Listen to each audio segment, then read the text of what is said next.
European Renaissance. From the 15th century, in parts of Italy, a new interest grew in the art and science of ancient Greece and Rome.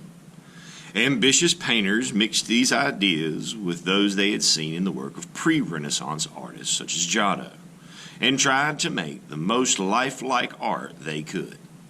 This period later became known as the Renaissance. A new direction. The period between the 15th and 17th centuries was given the name Renaissance, which means rebirth in French.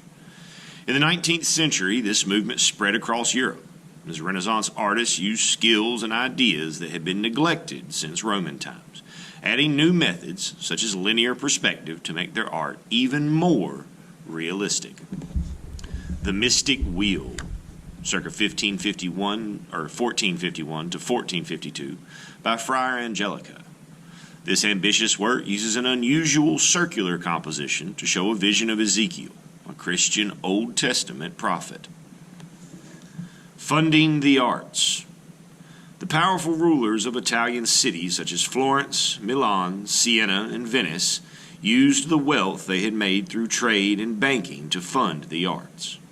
These rich patrons commissioned artists to produce large paintings and sculptures for churches, palaces, and buildings.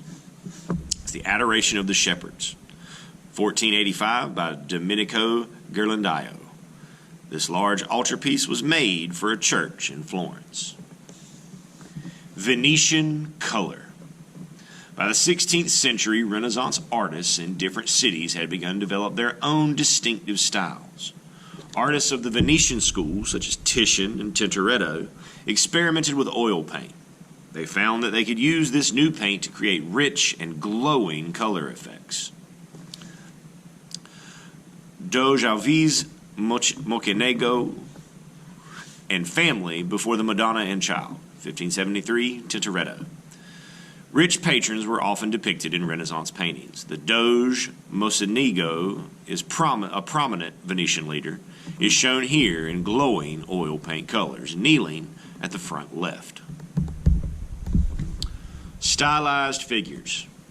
In the 16th century, painters such as the Spanish artist El Greco moved away from realistic paintings to exaggerate and elongate their figures, a style known as mannerism.